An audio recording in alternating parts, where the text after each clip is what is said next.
Questions and comments? Question and commentaire.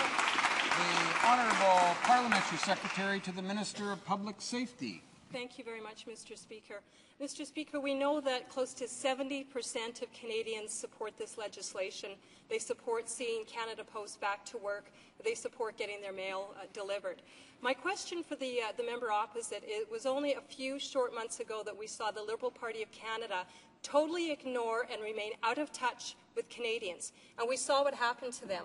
It's a shame to see the NDP so quickly turn their backs on what Canadians want, refuse to be in touch with Canadians, and instead follow their own left-wing ideology. So I ask the member opposite, when will you look at what Canadians want, put aside your political rhetoric and what your union bosses are asking for, and go and actually work for Canadians? That's my question.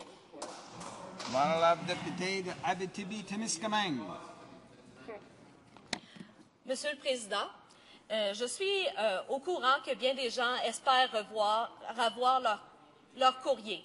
C'est pour ça que j'aimerais bien, même si ce n'est pas à elle de répondre, lui demander pourquoi elle ne demande pas à son chef d'enlever les cadenas. Et ça réglerait le problème, le courrier continuerait d'arriver.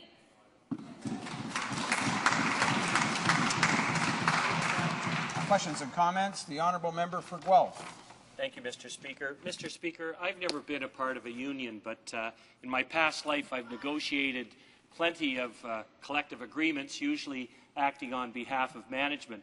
We always entered those negotiations with the goodwill, with the intention of there being a win-win scenario at the end, realizing that good faith had to be maintained between the parties because you had to live together and work together afterwards. And I'm wondering, Mr. Speaker, through you, if there's value in letting the workers go back to work, enter into regular mediation, arbitration, negotiations, and whether that kind of relationship, that good relationship, is retrievable or not, or as opposed to forcing this draconian legislation on Cup W right now.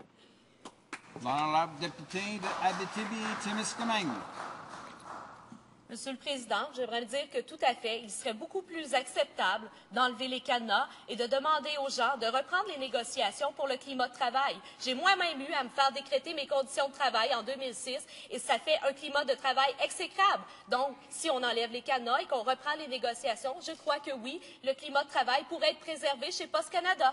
Bon point. Questions and comments. L'honorable député de Pontiac. Oui, merci, Monsieur le Président. J'aimerais bien demander, ma chère collègue, quel est le lien entre un groupe de travailleurs qui font des négociations, gagnent des bénéfices, et le reste de la population canadienne? L'honorable député de Abitibi-Témiscamingue. Monsieur le Président, ce que j'aimerais souligner ici, c'est que ce projet de loi-là a une importance énorme. Oui, on débat du sort des travailleurs de Post Canada, mais on débat de manière sous-entendue de l'avenir de tous les travailleurs du Canada. Si on accepte ne seulement qu'une fois que les droits des travailleurs peuvent être bafoués, on ouvre la porte à ce que toutes les grèves et les problèmes au niveau des travailleurs, on ouvre la porte à ce que le gouvernement rentre là-dedans et impose des conditions de travail. Donc, on se bat ici pour préserver le droit à la négociation de tous les travailleurs canadiens et non seulement ceux de Post Canada. Questions and comments?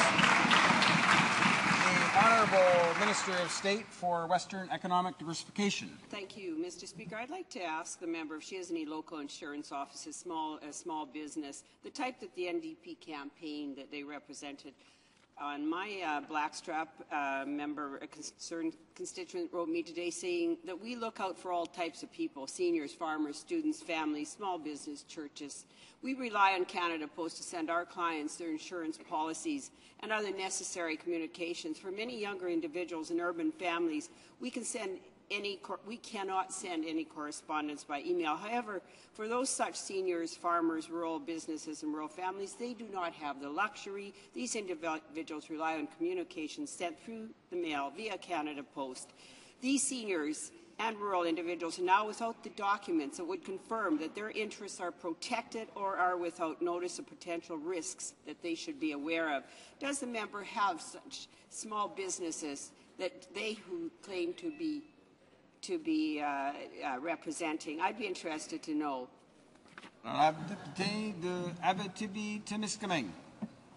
Oui, bien sûr, Monsieur le Président, il y a des petites entreprises qui sont affectées dans ma circonscription par la situation. C'est pour ça que je trouve que les députés conservateurs devraient demander à leur chef de cesser le lock-out et d'enlever les cadenas pour que les travailleurs de Post Canada puissent recommencer à travailler et puissent recommencer à distribuer le courrier et puissent reprendre des négociations.